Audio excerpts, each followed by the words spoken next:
Your vote may be your own, but the information that shaped it? That's another story.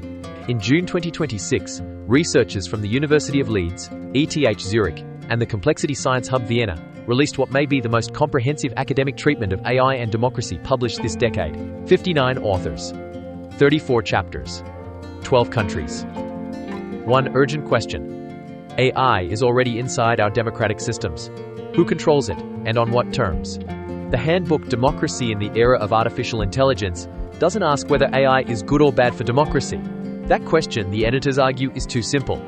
AI already curates the news you read, moderates the conversations you have online, assists governments in allocating resources, and increasingly informs the decisions of courts, electoral systems, and public bureaucracies. The technology is already in the building. The challenge now is governance.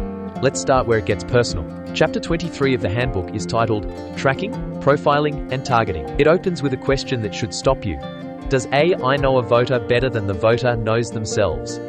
The answer, based on current practice, is yes. Political campaigns in multiple democracies are already using AI to harvest personal data at scale: your browsing history, your purchase patterns, your social connections, your location data, and build detailed digital profiles that are used to predict and target your behavior.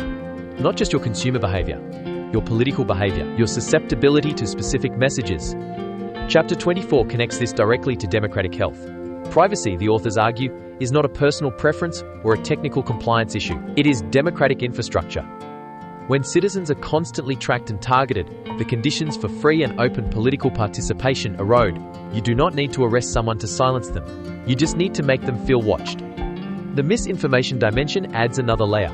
The handbook's treatment of this is rigorous. Deepfakes, social bots, personalized feeds, and automated moderation all degrade the shared information environment. And here's the thing. AI is not just the weapon. It can also be the shield through fact-checking tools, content provenance systems, and better platform governance. But only if the political will exists to deploy those countermeasures. So far, that political will is patchy at best. YouTube's recommendation system gets its own chapter. The finding is not that the platform is deliberately destroying democracy. It's that optimizing for engagement has democratic consequences that were never designed for and are still largely unaddressed. The algorithm maximizes watch time. Watch time correlates with emotional intensity. Emotional intensity correlates with polarisation. The math is not complicated. The political response has been. Now, to regulation. Chapter 25 assesses the EU's AI Act, the world's most ambitious attempt to govern AI, and finds it genuinely important, but democratically limited. The Act creates compliance frameworks and accountability mechanisms, but it leans too heavily on technical and expert-led governance. It gives limited attention to corporate power, and it provides almost no meaningful mechanism for citizen participation. The author's warning is clear. If regulation protects democracy only through rules and checklists, it may entrench power imbalances. The handbook's most hopeful chapters make a case that is easy to miss. The relationship between AI and democracy is not predetermined. Technology can be built by design for the people. The editors propose a three-part framework: repair, restore the safeguards, revive, strengthen the practices, upgrade, integrate the new tools like participatory budgeting and AI-assisted deliberation. This is the version of this story that rarely gets told. AI and democracy is usually a story about threat, and the threats are real.